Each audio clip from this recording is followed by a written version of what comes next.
Oi, Neila. Oi, querida. Boa noite. Boa noite a todos. Boa noite, esquerdelícias. Que prazer estarmos novamente juntos nessa noite de hoje. Boa noite, Tice. Como está você, querida? Boa noite, Neila. Tá toda linda. A gente tá parecendo irmã hoje, Ah, Neila.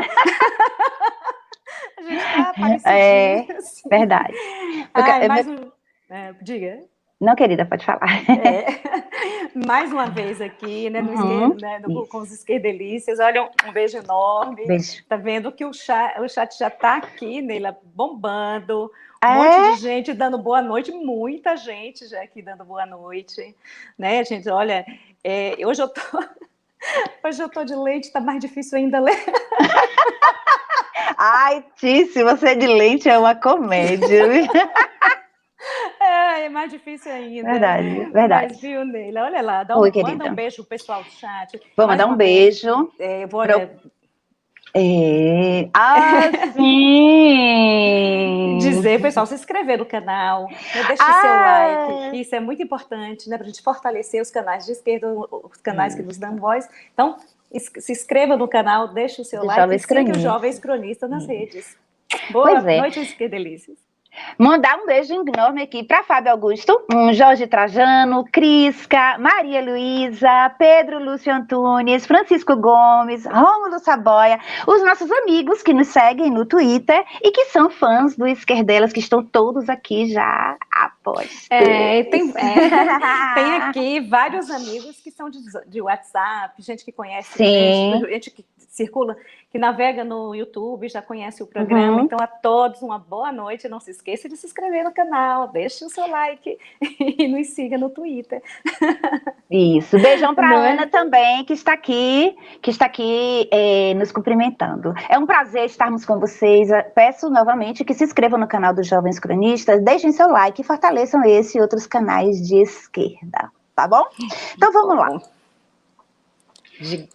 E aí, amiga, vamos começar os nossos viches, Cláudio? Tem uma vinhetinha aí para os nossos viches? Aê, viches rainha! Então, amiga, vamos lá, né?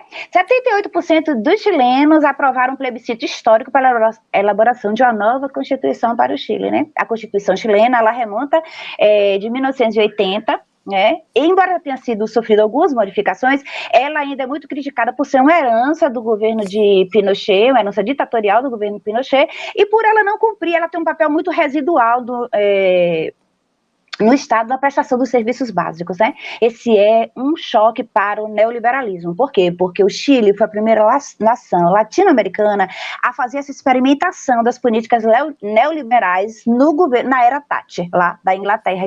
Havia, assim, uma parceria, né? E o Chile foi um laboratório de experimentações para a América Latina. E essas desigualdades estão sentidas até hoje. amiga, a gente tem visto desde o ano passado, né, um rebuliço no Chile, Uhum. né, as pessoas se manifestando, inclusive manifestações que tomaram os noticiários, né, manifestações que tomaram dimensões de violência, né, dos carabineiros e outra coisa que será discutida, né, na Uhum. Constituição. E a grande notícia é que quase 80%, né, da população chilena votou pelo aprovo uma nova Constituição para que, né, que deixe para Isso. trás os resquícios da era Pinochet. Dos 346, salvo engano, distritos do Chile, apenas 5 votaram pela manutenção, mas, Pela amiga, manutenção. o É. Chile deixou uma herança, né? Deixou uma É. herança que veio para o Brasil, né? A era Pinochet, a ideia É. que é o nosso Paulo Guedes, e mal. Sim, claro, né? Né? Foi lá, ele estava lá naquilo lá, né? Né? Você E vê. ele sempre É. elogiou muito, usou como exemplo o conhecimento chileno, e agora o Chile Isso. está mostrando ao mundo, né, que a população está, 80% da população não aprova, Não né, aprova mais. o que restou do governo Pinochet. E, amiga, mal se falou em nova Constituição do Chile, que é extremamente necessária, já estamos falando nisso aqui no Brasil, e É verdade. infelizmente. Num ambiente desse, não dá, né, amiga? Infelizmente, não dá, né? Ai, você tá mutada, amiga. A gente precisa respeitar o que nós temos. Viva Ulisses Guimarães! respeitar Isso. que temos, né? E o ambiente Isso. hoje, até porque não poderia ser por esse Congresso, porque teria que ser convocado, né?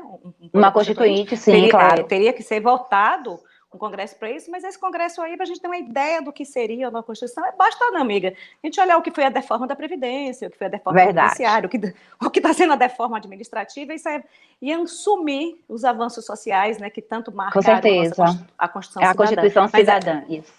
Mas, ó, gente, abre o olho e para de tuitar que quer nova Constituição, porque isso é uma cilada, tá? Isso é uma cilada. Nesse ambiente de hoje é uma cilada. Bom, uma outra notícia, o outro vice é a revogação da prisão de Evo Morales, né? O procurador do caso, ele considerou erros de outros procuradores e decidiu tornar sem efeito a decisão, a acusação e a ordem de prisão do ex-presidente. Então, isso também é uma grande vitória, né, querida? São os novos ventos, né? Felizmente, a Bolívia, em menos de um ano, se levantou do golpe sofrido, né? E agora o presidente, segunda-feira, o presidente do Tribunal de La Paz, né, o Jorge Quino, anulou todas as ordens de prisão contra... e ele estava sendo acusado de sedição e terrorismo, né? Então, sedição é rebeldia contra o Estado. E um presidente que foi deposto, né, obrigado a renunciar, porque foi uma renúncia obrigada, e fora do país que não podia voltar, mas... Bem-vindo, Evo Morales, ao seu país, e que deu outro exemplo de retomada de democracia, né, e aprovou com quase 55% a retomada do MAS ao governo. Beijo, bolivianos. Pois é. Eleições americanas, o democrata Joe Biden deverá ganhar a eleição, né, dando uma lavada em Donald Trump, né? A direita, né, o perfil da direita é o perfil de destruição, ele não constrói nada, mas o americano, ele é muito pragmático, né? Uma pauta de costumes não interessa apenas ao americano, o americano quer estar, né, aquele seu modo de vida em cima, né, as casas suburbanas, aquele modo de vida lá. As coisas não estão muito bem lá e é provável que Trump sobre nesse processo. E o impressionante, Neila, é que até junho Trump tinha uma 60% de chance de ser reeleito. Né? Biden vinha ali, né? Ainda tinha, né? Não tinha sido nem decidido que Biden iria ser o concorrente, mas agora, com a gestão da crise do Covid, que os especialistas apontam que que foi em decorrência da gestão da pandemia, que hoje é mais ou menos 75% de chance de Biden vencer a eleição. E, embora eu dei risada, porque eu lembrei do nosso Bolsonaro aqui, né? Sim. Ele vai se esconder debaixo da cama, amiga. Porque a gente precisa rir. Mas, ó, não é muita... não seria uma política muito diferente, né, sobre o ponto de vista dos ideais americanos de dominar outros países né, e tirar proveito disso. Mas, pelo menos, a gente tem que reconhecer que Biden é muito diferente de Trump e acaba, né, amiga? Inclusive, ele disse que vai retomar a agenda ambiental contra...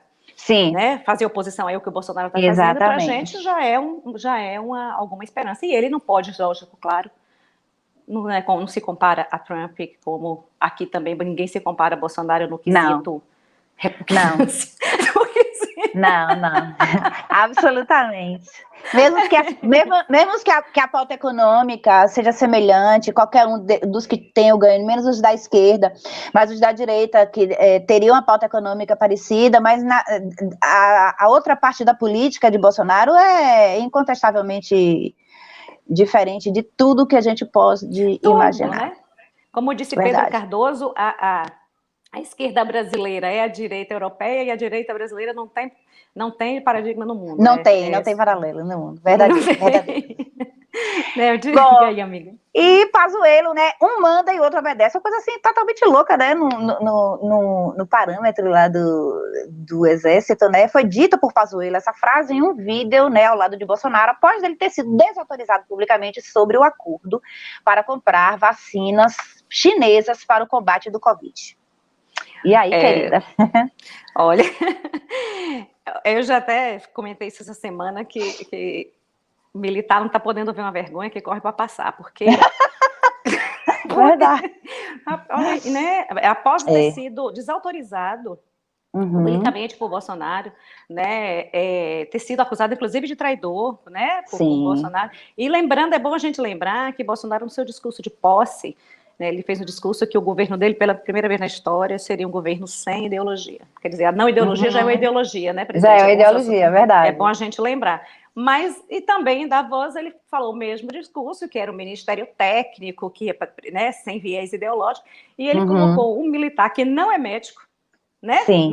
no Ministério da Saúde, em meio a uma das crises sanitárias mais graves nele do mundo, da história, exatamente, da história mais recente do mundo, né? Da história é uma crise sem precedente, e agora ele desautoriza e ainda, né, o ministro passa um recibo de que ele só é um cumpridor de ordens do presidente, que também não é médico, não é médico, né? Não é.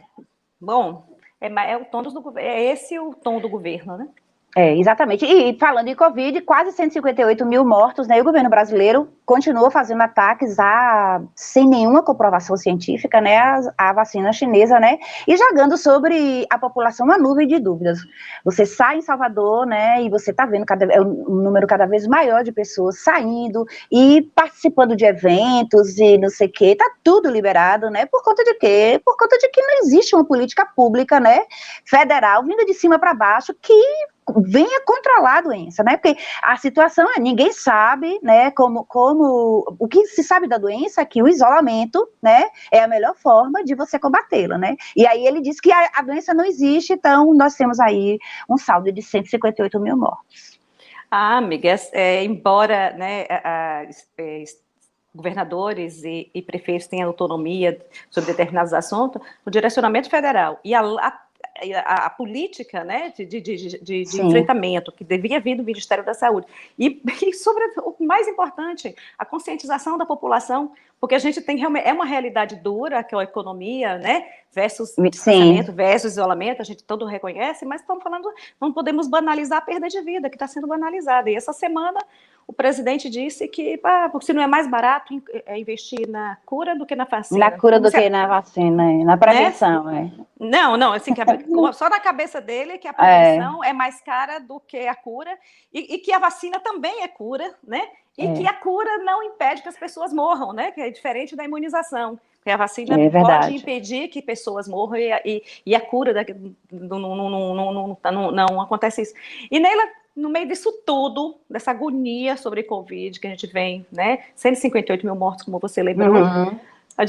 Bolsonaro acaba de assinar um decreto, né? Diz que ainda preparatório, mas que a gente sabe que é uma pavimentação aí para entregar a assistência básica, a rede de assistência básica do SUS, amiga. Comente isso aí. Não, ele voltou atrás, né?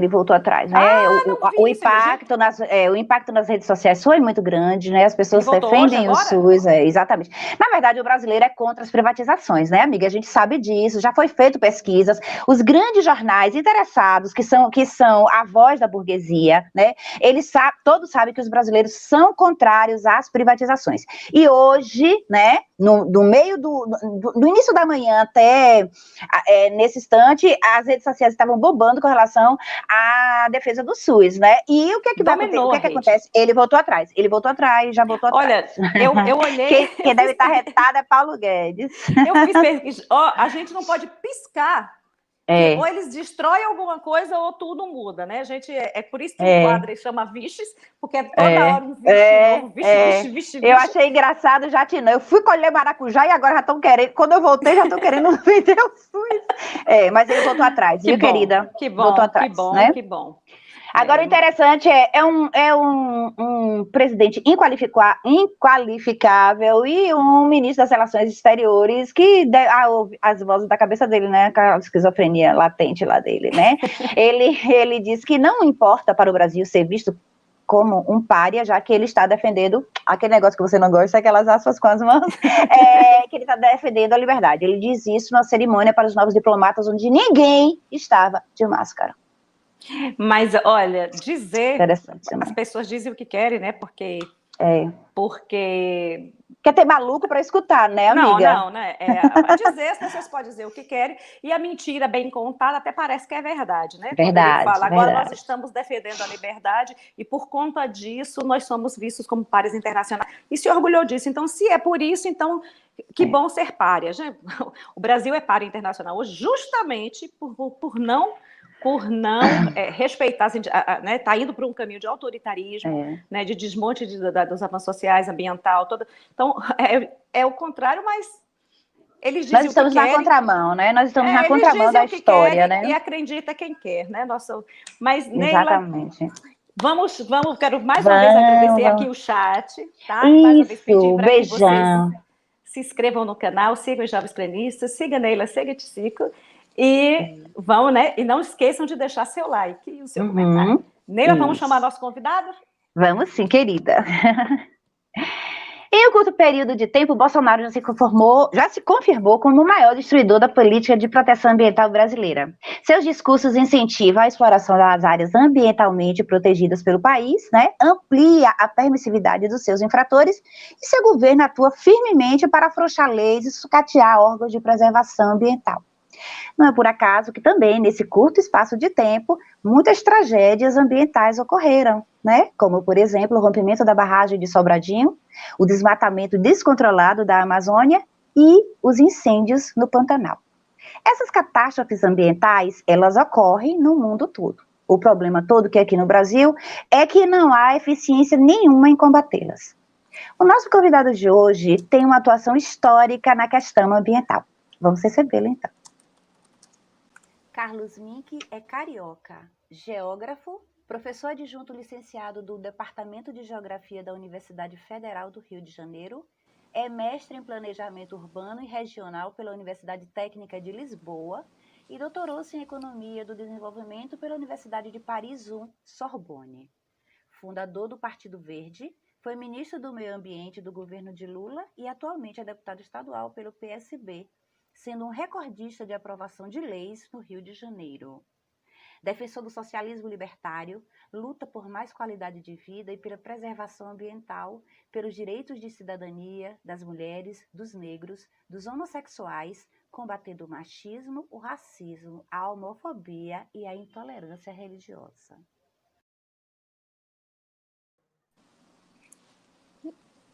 Boa noite, Mink. Prazer receber você. Meninas, Neila, Tice, bom estar com vocês aqui. Eu sempre digo, ecologia é feminista. Eu vi você falar isso também quando a gente anunciou a nossa live. É um prazer receber você aqui, nós ficamos muito honrados, nosso programa fica muito honrado com a sua presença, tá bom, meu querido? Eu também queria agradecer. Também, imagina, quem não conhece o vosso programa? No Rio de Janeiro, vocês já são famosos. Ah, é? Ah, que bom! O Rio todo fala. Que bom! A gente tinha que ter no Rio umas combatentes que nem aquelas baianas porretas. Link é de Salvador para os 18 continentes, como diz. É verdade, nosso amigo Franciel. E somos transmitidos em vários. Bem-vindo, deputado. Mais uma vez, muito obrigada. Eu vim com uma camisa, vocês não estão vendo aqui, mas essa camisa é da UFRJ. Diz assim, sem mulheres, a ciência fica pela metade. É dado FERJ, da Associação de Docentes da UFRJ. Ai, que lindo! Que lindo! Reitora. Que lindo, que lindo, que lindo. Aliás, também uma mulher presidente da Fiocruz, aqui no Rio. Sim, sim. Concordo. E o senhor sempre... eu fico assim, meio constrangida de chamar de você, embora você já me autorizou. Mas foi um respeito tão grande ao seu trabalho, né? São 9 mandatos. Deixa eu dizer uma coisa para vocês. Eu estava ouvindo as vistas de vocês logo no início, e tem uma que, claro, não pode deixar de me emocionar quando vocês falaram do Chile. Eu estava no Chile. No dia do golpe, eu estava no Chile. Estava exilado no Chile com vários outros brasileiros. E eu vi o Rio Mapocho rubro de sangue dos estudantes e dos operários, assassinados pelo Pinochet. Depois, eu já deputado, em 88, eu voltei ao Chile para acompanhar aquele plebiscito do não, que o povo disse não ao Pinochet e começou a democratização. Eu fui com alguns brasileiros e com deputados de 120 países para garantirmos que o plebiscito não seria garfado. Eles, na primeira versão, deram que o Pinochet tinha ganho, mas aí depois não como. Então, eu fiquei hoje não, porque foi alguns poucos dias atrás, muito emocionado, me lembrei das músicas do Vitor Jara, aquele que o Pinochet mandou cortar as mãos e a língua por causa da poesia dele. Sim. Me lembrei da Mercedes Sosa, da Violeta Parra. Em suma, e essas coisas me tocam muito. Não existe... Viva o povo chileno e a liberdade. Viva o povo chileno, viva o povo chileno. Não existe ditadura pior ou melhor do que outra. Ditadura é ditadura, né? Mas o Chile, a ditadura foi muito sangrenta, mas eles não varreram aquilo para debaixo do tapete como nós fizemos. Inclusive, muitas produções cinematográficas hollywoodianas vão retratar isso, como o filme A Casa dos Espíritos e outros, né? Sobre aqueles acontecimentos. Eu acho isso muito importante. Foi um erro que nós cometemos de não termos passado a limpo esse período da nossa história e hoje nós estamos pagando muito gravemente, muito por a gente não ter feito isso, não é, querido? É verdade, vocês têm toda a razão. Eu estava vendo o seguinte, vocês também estavam falando que eu sou recordista de leis. Sim. É verdade. Eu quero dizer que, inclusive, sem falsa modéstia, nenhuma delas é nome de rua, nem babação dos poderosos de plantão. É tudo saneamento, educação ambiental, lei para as mulheres, a primeira lei do país contra a homofobia. E ontem eu aprovei uma lei nova e hoje foi sancionada uma outra lei, então esse número já está crescendo. A de ontem diz respeito às mulheres, é a lei das doulas, que garante o parto humanizado. As doulas, o parto humanizado. É isso. A doula faz o parto, a doula acompanha a mulher no parto. A enfermeira está de olho no bebê e a doula está de olho na mulher, numa hora tão importante. E muitas maternidades tinham preconceito em relação a isso. Não, já tem um marido, já tem uma enfermeira, doula não. Então, tem uma lei que diz, não, doula sim. Isso está ligado a essa visão do parto humanizado. O Brasil é campeão mundial de cesárea. E isso, algumas são necessárias, não. Sim, claro. Isso tem poder econômico por trás e, muitas vezes, cria complicações para a saúde da mulher.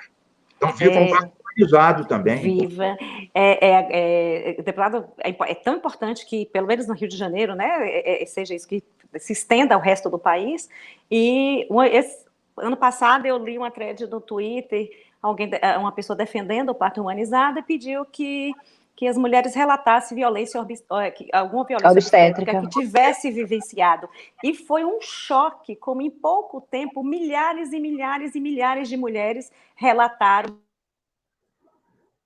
E essa conscientização de que nós temos direito a um parto humanizado, temos direito ao parto natural, né, tanto para a criança quanto para a mãe, e que toda assistência médica nos seja prestada, mas que seja a prioridade o parto humanizado. Disse Neila, há algum tempo atrás, portanto, fim do ano passado, a gente fez uma audiência pública sobre uma outra lei, que é o direito às mulheres terem direito a um plano de parto, que elas dizem como querem o seu parto, claro, tirando aquelas eventualidades que você tem que ter uma intervenção, mas sem nada de extraordinário, é uma lei importantíssima. Nessa audiência, o Conselho Regional de Medicina aqui do Rio, que é bolsonarista, sim. Pela primeira vez eles ganharam aqui o Conselho, um horror. Sim. E eles fizeram uma resolução do Conselho dizendo para os médicos não respeitarem o plano de parto, que isso era uma ingerência na profissão. E eu estava lá, o Ministério Público, estadual e federal, falei, senhor conselheiro, senhor presidente, uma resolução do CREMERGE não tem o poder de anular uma lei votada e sancionada. O senhor faz o favor de adequar a sua resolução à lei, e não o contrário. Perderam na justiça, tiveram que adequar. Assim, mais difícil do que fazer a lei, é fazer a lei ser Cumprida. Verdade. Nós já nos deparamos com isso, com uma entrevistada aqui, a Lola Aronovitch, que é uma lei federal, leva o nome dela e não há cumprimento. A regulamentação ainda, não há regulamentação ainda para aplicação. Mas o senhor já falou de uma lei que o senhor acabou de aprovar, de um projeto ser importante, e só para pegar aqui um pouco do que o senhor disse, de uma lei importante também, foi do uso da cannabis, né, o uso medicinal para a cannabis para foi a primeira do Brasil. Sim. É a lei da cannabis medicinal, ela incentiva a pesquisa, diz que o Estado tem que apoiar as associações de pais de usuários, de crianças que são usuários do canabidiol, e também autoriza o plantio por essas associações. Inclusive, recentemente, uma associação, que é comandada pela Margarete Aguete, que é uma guerreira, né? O filho tem usuário, tem convulsões, em suma. E essa associação ganhou na justiça, e a justiça mencionou essa lei para dar a eles o direito de cultivar para o uso dos seus filhos, para fazer o óleo para os filhos. Porque a Anvisa disse que o princípio ativo é bom para curar várias doenças, ou para minorar, mas vetou, por influência reacionária do Osmar Terra e da Damares, esses de plantão, vetou que os nossos órgãos científicos, inclusive a Fiocruz, pudessem plantar e produzir aqui. Ou seja, o remédio é bom, mas tem que importar, é caríssimo. Então, as famílias pobres não têm acesso. Não têm acesso. E eu aprovei a lei, ninguém acreditou que eu ia aprovar a lei, porque a Assembleia é muito reacionária. Tem uma bancada bolsonarista, tem 13 deputados dos 70 que são policiais.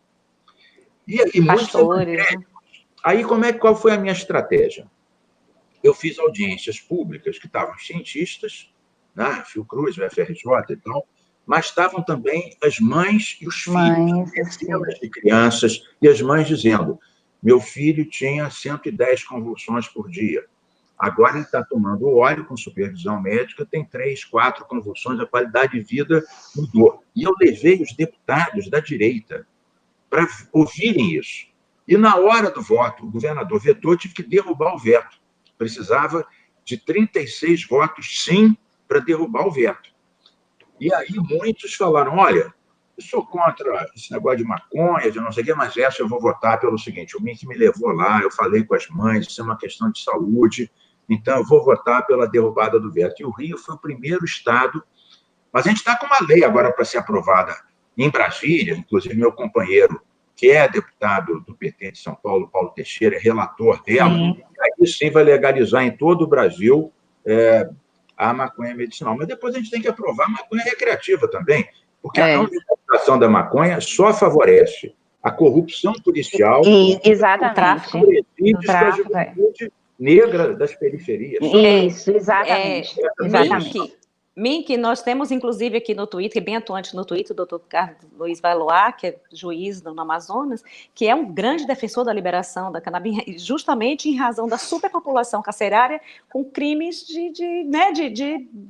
ou tipificado com crime por estar com pequenas quantidades, né, que não interferem no tráfico, porque serão substituídos por outro, e ele é um grande defensor da liberação da maconha recreativa mesmo.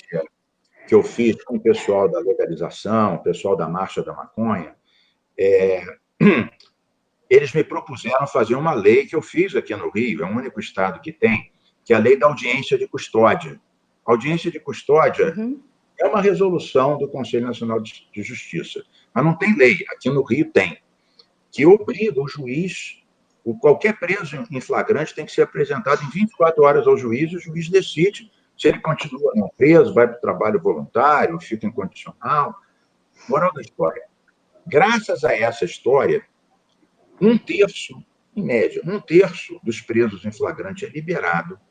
Acho que agora já está em âmbito nacional. Roubaram uma besteira qualquer, e um mês de um preso custa R$ 2.700, o mesmo que custa um aluno de escola técnica estadual por um mês. Porque não tem sentido.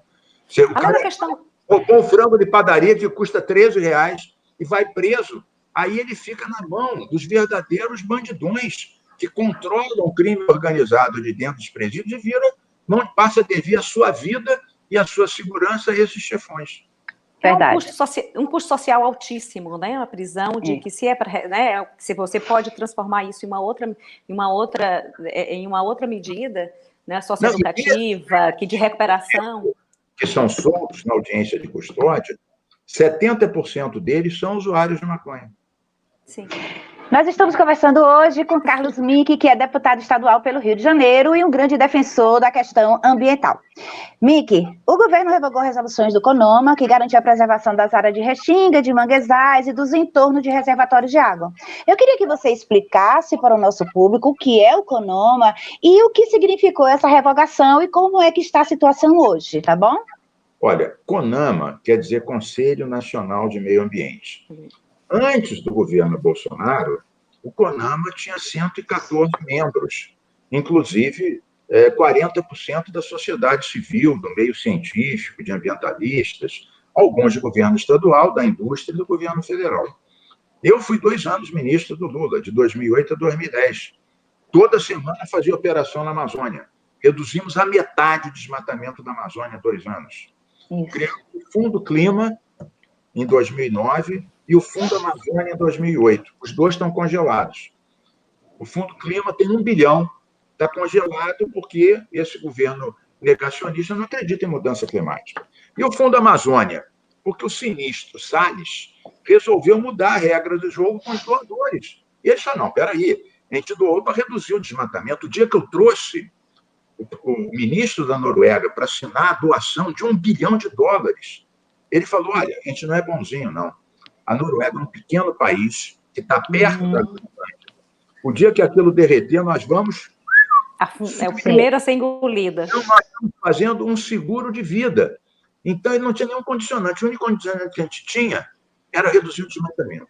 Aí o Salles falou, não, vamos pegar esse dinheiro, vamos indenizar aqueles proprietários de áreas em parques nacionais. Eu falei, não, mas peraí, não é para isso. E a gente fez um contrato assinado, um decreto do Lula, depois eu regulamentei, depois a gente criou o Fundo Amazônia, um conselho que tem a SBPC no comando, os índios, seringueiros, governadores. Aí chega o obscurantista do Salles e fala, não, moral da história. O dinheiro do Fundo Amazônia era também para combater incêndio, combater desmatamento. Agora ele diz que não combate porque não tinha dinheiro. Mas o dinheiro que tinha, o Debilóide arquivou, congelou. Você vê como é muito mais fácil você destruir uma coisa do que construir. Sim. Mick, e você falou agora a questão do CONAMA, uma dos ataques também ao... Eu não respondi a tua pergunta, me espalhei para variar. Eu sempre me discordo, eu acabo me lembrando e fico entusiasmado. Então, eu só expliquei que o CONAMA tinha esses 114. Chega lá e fala, não, agora é 35. Sobraram 4 da sociedade civil, virou um CONAMA chapa branca. Então, ele aprova tudo. Eu me lembro, eu era ministro para todas as reuniões do CONAMA. Tinha que discutir lá com os ambientalistas, fazia composição, tinha uma resolução do governo, o pessoal não gostava, a gente aceitava emenda, modificava. Era uma coisa realmente participativa. Agora virou uma chapa branca. Aí ele resolveu, na história de passar a boiada, falar, não, peraí, essa história de dizer que 300 metros de manguezal, Restinga, isso prejudica resorts, cassinos, campo de golfe, queriam fazer aqui Angra dos Reis, queriam fazer um Cancún, então não. Então, revogou a resolução anterior que protegia essas áreas. No Rio de Janeiro, a gente está seguro. Por quê? Eu fui relator da Constituição Estadual e coloquei lá, na Constituição Estadual do Rio, vocês nem eram nascidos ainda, na Constituição Estadual do Rio, eu botei lá, artigo 384, os manguezais, as restingas são áreas de preservação permanente vedada à supressão. Como uma resolução do CONAMA não tem o poder de anular um artigo da Constituição Estadual, aqui no Rio estão protegidas. Mas em outros estados, e é bom até o povo baiano, o povo do Nordeste que está nos ouvindo, tratem de fazer, aproveitar que tem maioria de esquerda nesses lugares, tratam de fazer leis, porque uma lei fica valendo a lei. A decisão do CONAMA, ela age quando não existe lei, aí ela tem peso de lei. Aonde não existe uma lei federal ou estadual, uma decisão do CONAMA tem peso de lei. Então, os manguezais estavam protegidos por aquela resolução, ele cancelou. Aonde não houver outra lei que proteja, os nossos manguezais são berço da vida, a origem das cadeias alimentares, dos caranguejos, dos manguezais. Acabou. Rio, Lagoa, Bahia, acabou. Então, por favor, pessoal que está nos ouvindo, deputado estadual, federal, vereador, aprovem leis protegendo restingas e manguezais, porque aí elas estarão. Nós estamos na justiça tentando derrubar essa decisão do CONAMA. Mas, enquanto não derruba, ele cancelou a defesa. Não CONAMA, chapa branca. Então, tratem de nossos manguezais.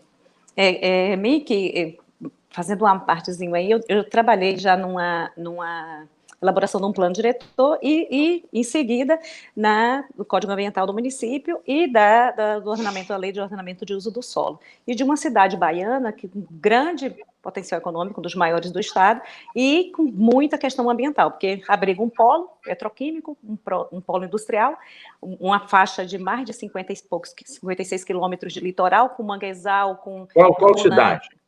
Em Camaçari. Ah, Camaçari.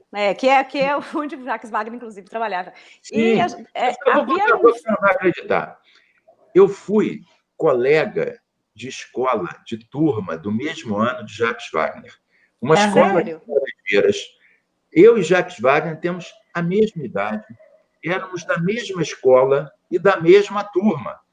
E ele era governador, eu era ministro, ele queria negociar comigo, queria um porto, queria... Peraí, Jacques Wagner, eu quero fazer uma área de proteção lá no sul da Bahia, que você está me empentelhando. Então, vamos resolver o teu porto, você resolve aqui a área de preservação lá no sul da Bahia, que eu quero fazer uma reserva extrativista. Aí, como bom judeu, a gente chegava a um bom acordo. Então, alunos, na hora de discutir, uma coisa vai para cá, mas a outra também vai para lá. Essa reserva, essa área de proteção seria lá na Bahia lá em Maraú, Camamu, por ali, não? Da Península de Maraú?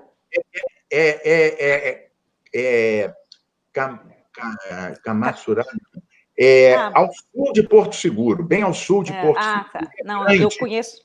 O Lula assinou essa reserva no dia 5 de junho de 2008.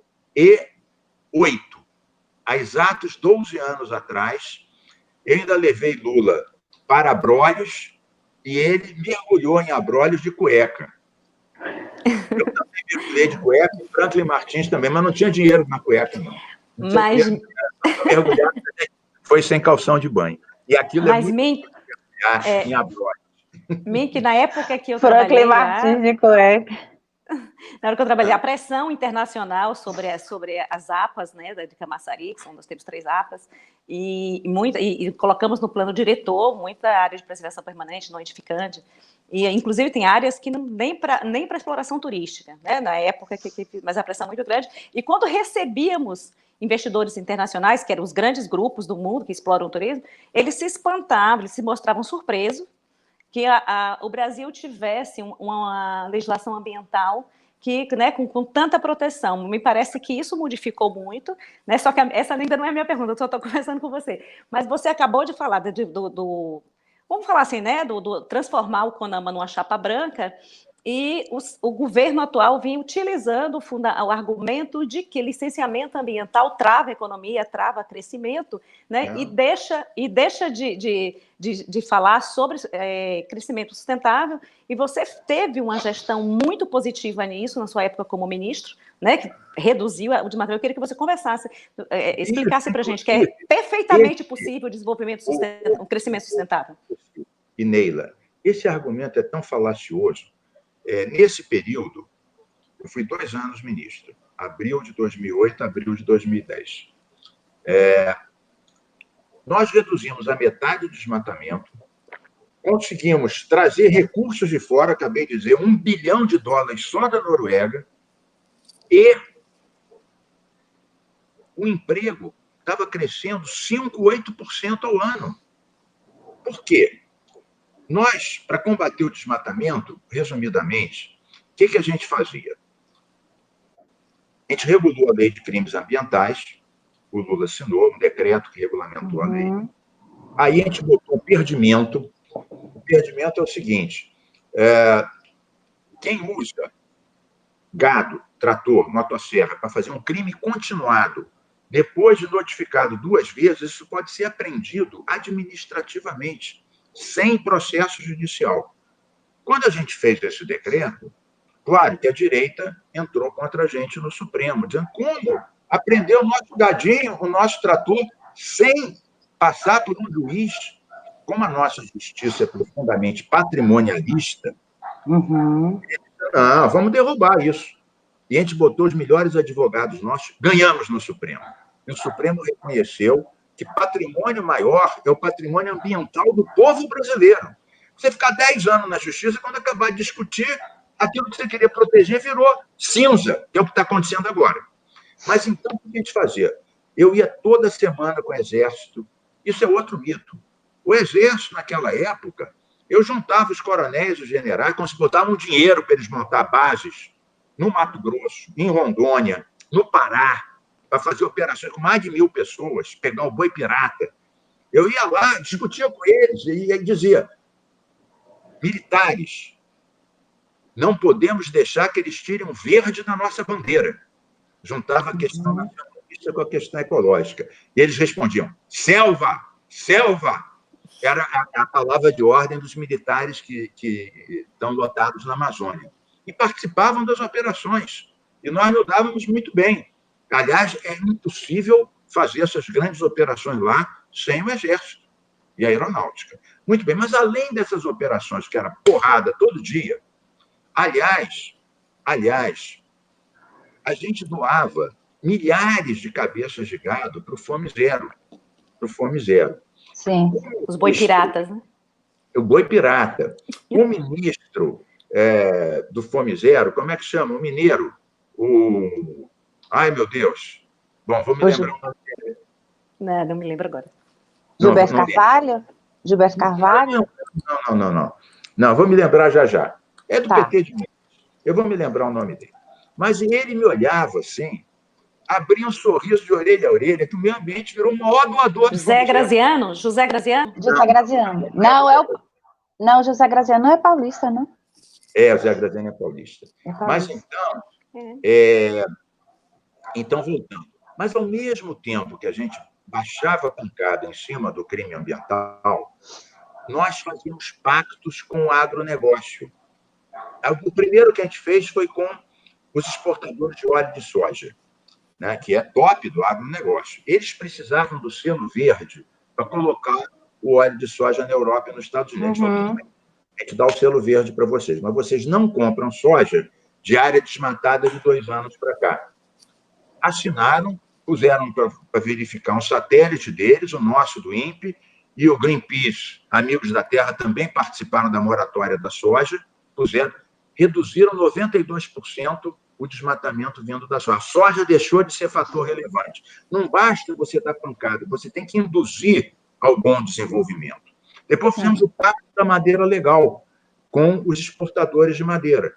Eles disseram: não, ninguém licencia madeira, ninguém autoriza um plano de manejo, nem os governos estaduais, nem o IBAMA. Então, ou a gente fecha todas as serrarias do Pará e do Mato Grosso e demitimos não sei quantos 1.000 trabalhadores, ou então a gente compra, como a gente faz hoje, madeira que vem, a gente não pergunta de onde, terra indígena, Parque Nacional, Reserva Extrativista dos Seringueiros. A gente falou: muito bem. Então, nós vamos duplicar os planos de manejo licenciados, para dar uma madeira licenciada para vocês. E vocês se comprometem a só comprar madeira, não é nem madeira certificada, que certificada é muito mais complicado. Não pode ter trabalho infantil, agrotóxico, você verificar isso tudo. Não, é só que tem uma licença de uma área estadual ou federal, que é um plano de manejo autorizado. Moral da história, foi cumprido em 70%. Ou seja, esse desmatamento que a gente reduziu à metade foi combinando pancada com pactos econômicos que induziam eles a fazer do jeito certo. E um zoneamento econômico ecológico que a gente fez junto com as universidades, organizando aquele espaço, ouvindo a Vale, os governos, os seringueiros. Aqui já está desmatado, pode ter atividade. Claro, tem que dar emprego para essa turma toda. Ali não está ecoturismo, pesquisa e apoio à comercialização dos produtos do extrativismo sustentável. Então, você tem que ir pesquisando, orientando, dando pancada no crime ambiental, abrindo alternativa. Não é uma coisa óbvia. Agora, o que o Salles faz é o contrário. E ele não é o Salles, ele é a voz do Bolsonaro. Isso. Ele ata as mãos do IBAMA, desqualifica o INPE, que foi quem nos orientou para reduzir esse desmatamento. Desmonta o ICMBio. Aclamado Instituto Nacional de Pesquisas Espaciais, como disse que aumentou o desmatamento, o Bolsonaro falou que o INPE não é sério. Quer dizer, todo mundo que diz que eles estão fazendo merda não é sério. Né? Só eles é que podem fazer impunemente. Ô, Miki, veja só, a gente não pode deixar de falar de um aspecto de Ricardo Salles que está presente aí, né, há muito tempo, que é a passagem dele lá como secretário lá no governo de São Paulo, na gestão de Alckmin, que inclusive aqueles PSDBistas mais históricos se colocaram contra ele, né, e foi mostrado ali um rastro de enriquecimento ilícito por parte dele, e parece que isso continua, né, porque parece que é um outro ministério, para além do de economia, em que há um balcão de negócios, né? Eu queria saber sua opinião sobre isso e como é que os movimentos sociais ambientais, né, as ONGs, elas veem isso, de que forma elas denunciam essa presença maléfica desse homem no meio ambiente brasileiro. Olha, Neila, tem uma nova, não sei se você viu, a gente até ajudou essa matéria, o André Trigueiro, que é o seguinte, isso tem 2 dias. Se descobriu que o Salles faz parte de 2 conselhos privados de aeroportos, um em São Paulo e um em Brasília, e recebe uma fortuna por isso. O dinheiro é privado, mas ele está lá indicado pela Infraero, ou seja, por causa de uma função pública. Isso. E recebe 2 pichulecos bem altos que triplicam o salário dele, mas que o pessoal não diz o que é. E o que eu levantei para o André Trigueiro, e ele deu a matéria, é o conflito de interesses. Além do que tem de moral nisso, e qual é o conflito de interesses? Eu tenho um exemplo aqui no Rio. Eu fui também secretário do Ambiente aqui no Rio, e a Marilene, minha companheira, era presidente do INEA. Quer dizer, companheira de luta, né? Não é minha... Sim. Né? E nós compramos uma briga a pedido dos moradores, que aqui o aeroporto Santos Dumont infernizava com barulho, sobrevoava Urca, Botafogo, Flamengo, ninguém conseguia dormir. Então, a gente comprou uma briga, vou sintetizar porque não é o nosso ponto, mas só para mostrar o conflito de interesse. Bom, a gente ganhou na justiça, o Santos Dumont teve que reduzir o horário, mudar a rota de voos, passando fora do Pão de Açúcar e não sobrevoando os bairros. O pessoal não conseguia ler, não conseguia dormir, não conseguia transar em paz, fazer amor em paz, os aviões. Era um empata generalizado. Então, a gente ganhou na justiça. Agora, só para mostrar isso, ele sendo ministro do Meio Ambiente e do Conselho de Administração de Aeroportos Privados, se vê, e esse é apenas um caso onde o conflito de interesse é evidente. Eu levantei essa bola e o André Trigueiro botou lá na reportagem dele apenas um exemplo. Ou seja, além de ser indecente, e esse governo que fica querendo massacrar um funcionário público, que ganha muito dinheiro, adora falar mal de funcionário público. Inclusive... Tem 2 boconas em aeroporto. Inclusive, Miki, interesse que nós denunciamos.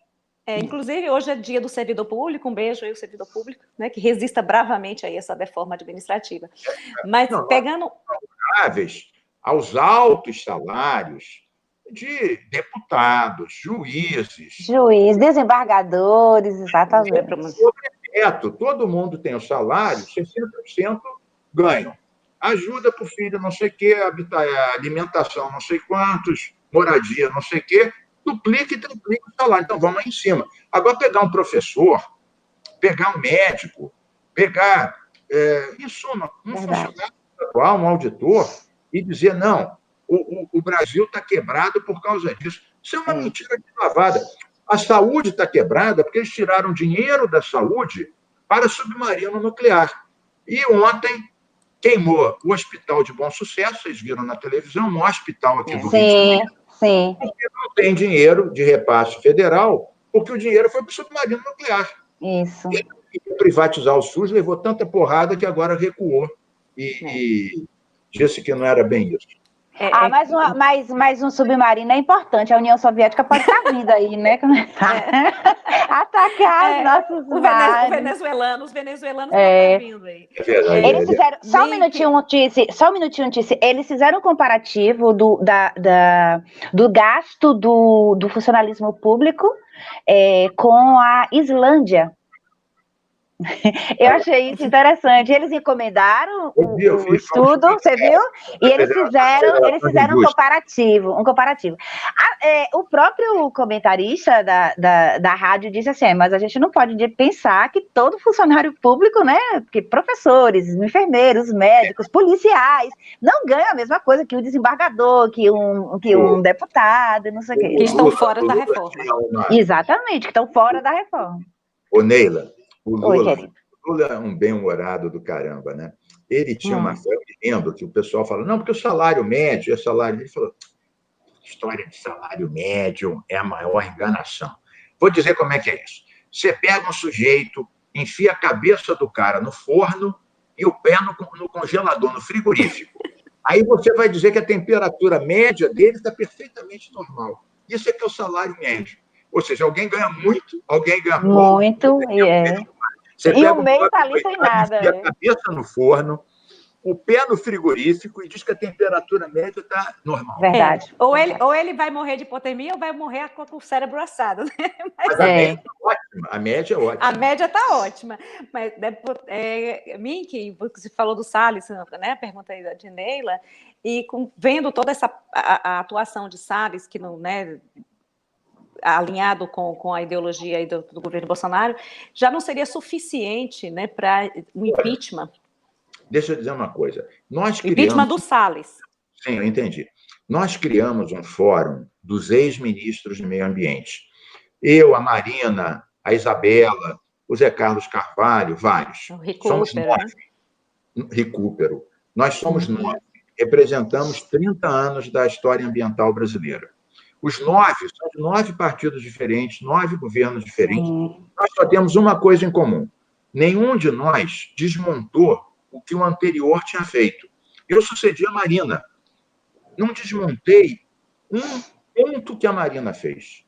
Acrescentei outros. Acrescentei.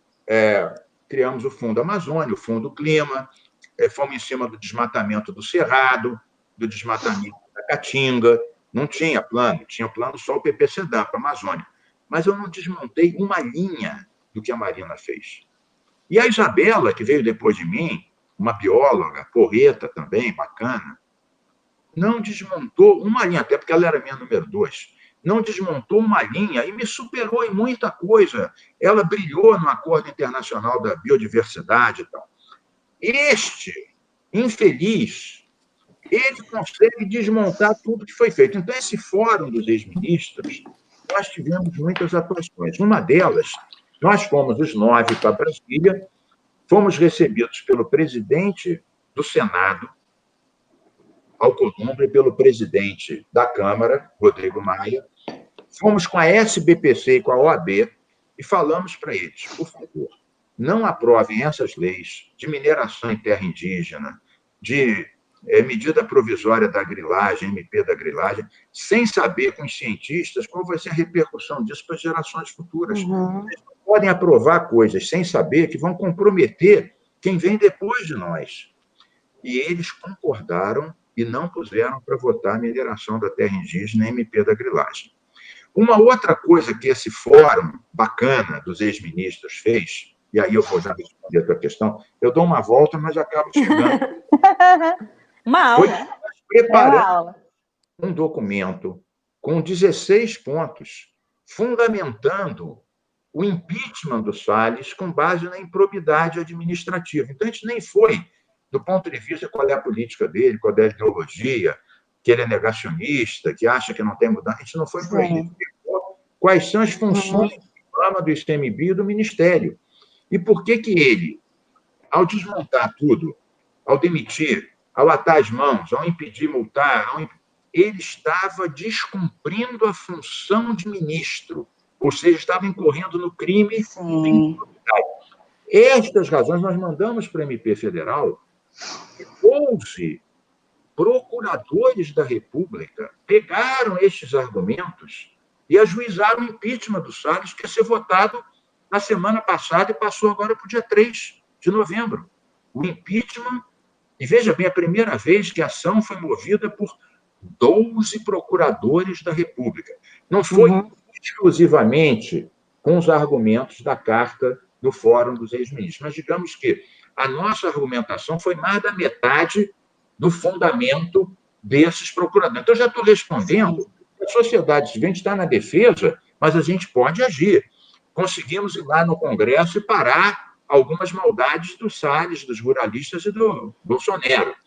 Fomos aqui para o MP e, dia 3, esse infeliz vai ser julgado por improbidade administrativa, não por suas ideologias. Não, por destruir, né? Não faz o que a lei obriga ele a fazer.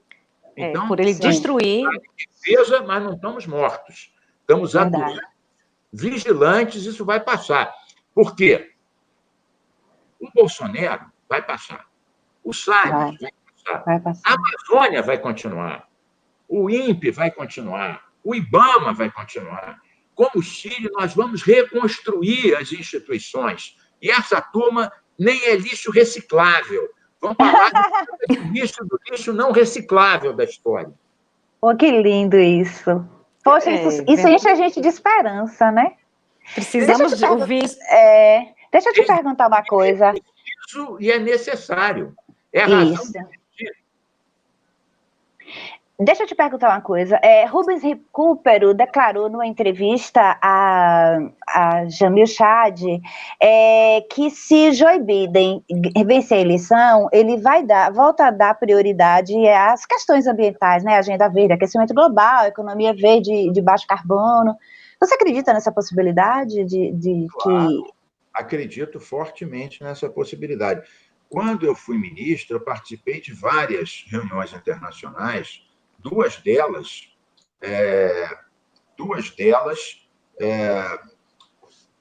foram muito decisivas. Você sabe que o Brasil, na minha gestão, uma coisa que eu me orgulho muito, foi o primeiro país em desenvolvimento a ter metas de redução das emissões de carbono. Quando eu cheguei no governo, vamos dizer aqui, todos os ministérios eram contra isso, só o meio ambiente que era a favor. A gente foi, pouco a pouco, ciência e tecnologia, Embrapa.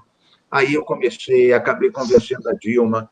Depois, o difícil era o Lobão, o negócio do petróleo, isso era uma desgraça. Mas isso. E aí, o Obama, em duas das reuniões, o Obama estava presente. O Obama é um entusiasta da questão climática. E ele ontem estava fazendo a campanha na Flórida, que é um dos estados que vai garantir a vitória do Biden. E outra coisa, aqui no Brasil, a questão de política climática está parada porque o Bolsonaro pré-histórico e o Salles obscurantista não acreditam nisso. Agora, é curioso que eles não acreditam nisso, mas quando foi o fogo no Pantanal, que foi culpa deles, que não tomaram as medidas, que não contrataram brigadistas, que não viram os helicópteros, que não fizeram convênio com as secretarias estaduais. Que não se planejaram, né? Para a seca previsível. Mas na hora que aquilo tudo queimou, primeiro eles disseram que era um foguinho de São João, coisinha pequenininha.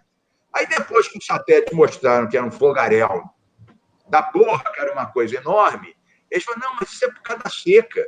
Aí o clima, ou seja, o clima que eles...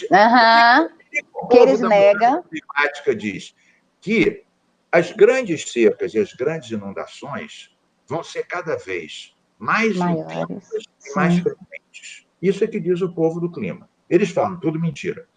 Mas na hora que o fogo pegou, e eles não quiseram reconhecer a própria culpa, falando, não, a culpa é do clima. Então, nessa hora, o clima serve para justificar... E o INPE avisou, né? E o INPE tinha advertido, esse ano vai ser seco. Foi mentira. O INPE mente. Aí, estava pegando fogo, eles disseram, não, a culpa é do clima.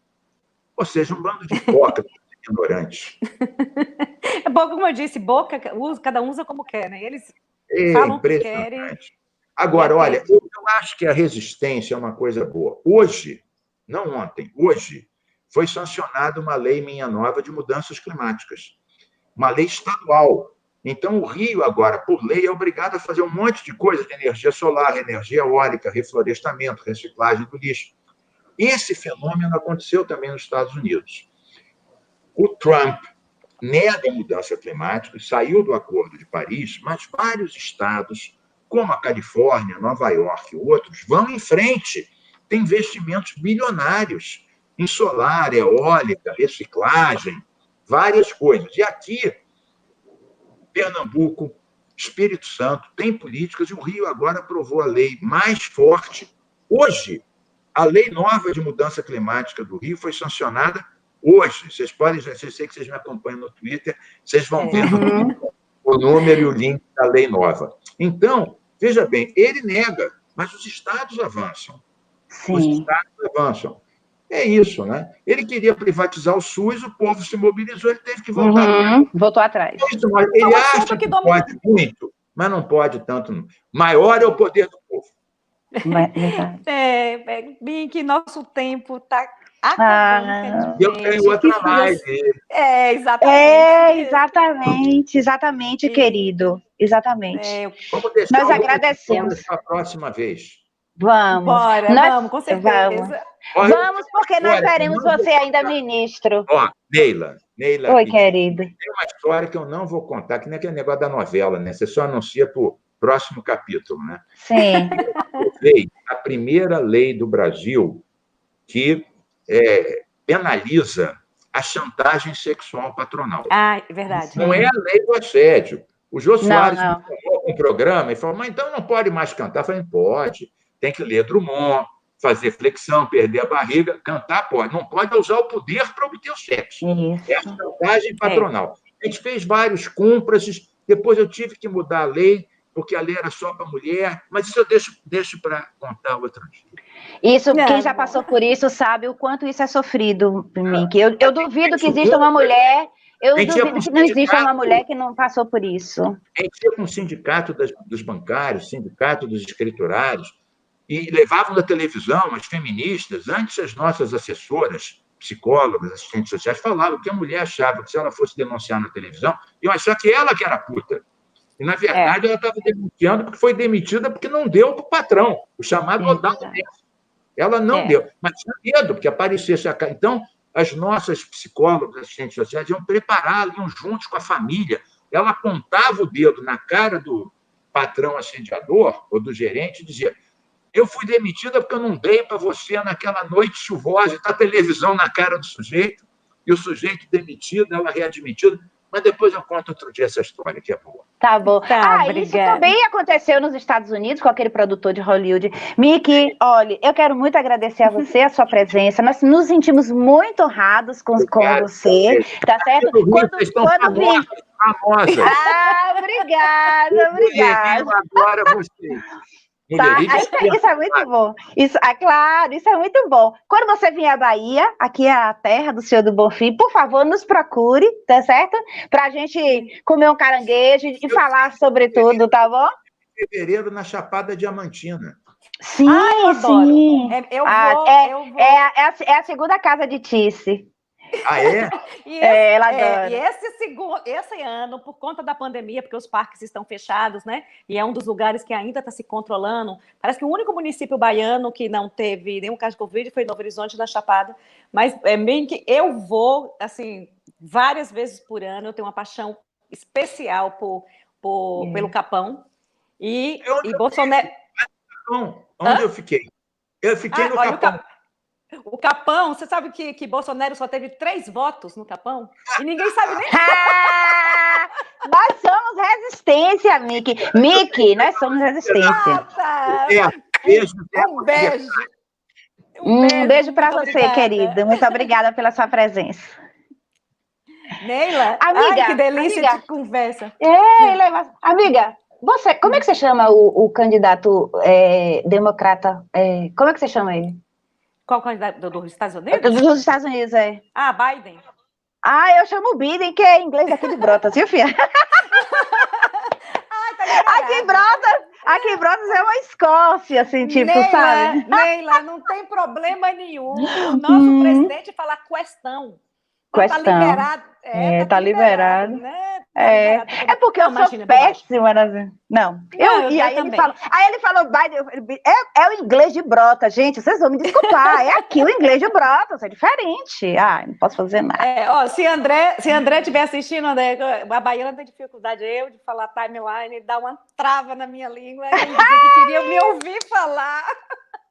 Nele, eu quero falar mais uma vez aqui do chat, que a gente tem o chat gente, a gente nem deu atenção para os nossos líderes. Roberta Brandão, Daniel, Isabel, Edi, Hospício Brasil, minha filha é fã de Hospício Brasil, rapaz, minha mãe, ele te segue, eu digo, minha filha, meu amigo, gente, minha mãe, Lisa, Débora, Cessa, amo Cessa, eu vou para Pernambuco, eu vou morar em Pernambuco.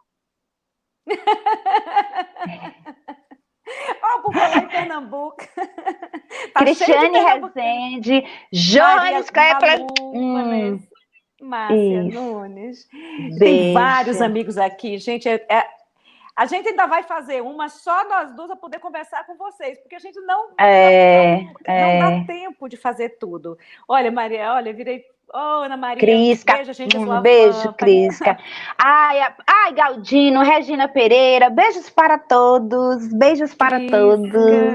Gente, Isabel, Cessa, exatamente. Tá? Abdala, um grande beijo, que está sempre aqui com a gente. Ele cobrou hoje o SUS nos bichos, ele cobrou. Rosângela, eu falei para ele. Rosângela Costa, um grande beijo. Rosângela Costa, minha coordenadora. Ela é minha coordenadora. Ela não perde, amiga. Ela não perde. Beijo, Ró, melhor coordenadora do mundo ocidental. Jampa, que tá sempre aqui com a gente. Um beijo, Jampa. Saboia. Vaniele, um beijo para Vaniele, um beijo para Guto, meu personal trainer virtual. Eu tenho. Olha, o Grilo Inseto tá aqui como o Daniel, mas o Grilo Inseto, a pessoa mais mal-humorada do Twitter. Ai, gente, ele agora tem 2 dias ele falando de uma selga que tomou conta da casa dele, meu Deus.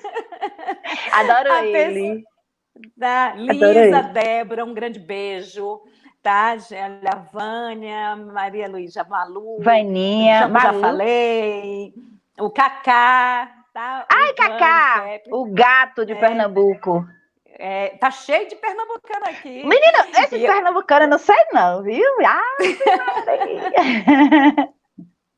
Mas, Neila, bom, gente, esse foi, né?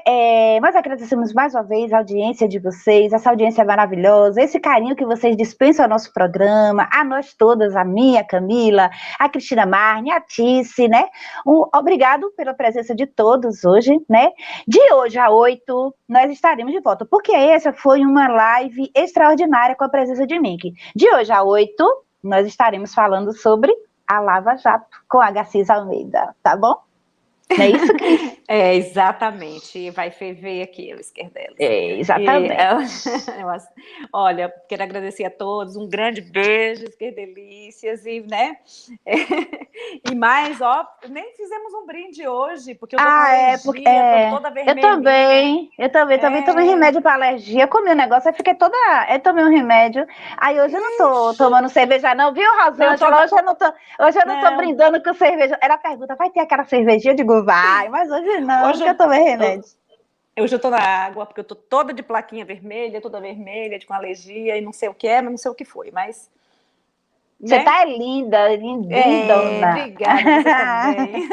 Bom, gente, esse foi o Esquerdelas de hoje. Um beijo para vocês e de hoje a 8 estaremos juntos. De hoje a 8, colhe na nossa corda. Beijo para vocês.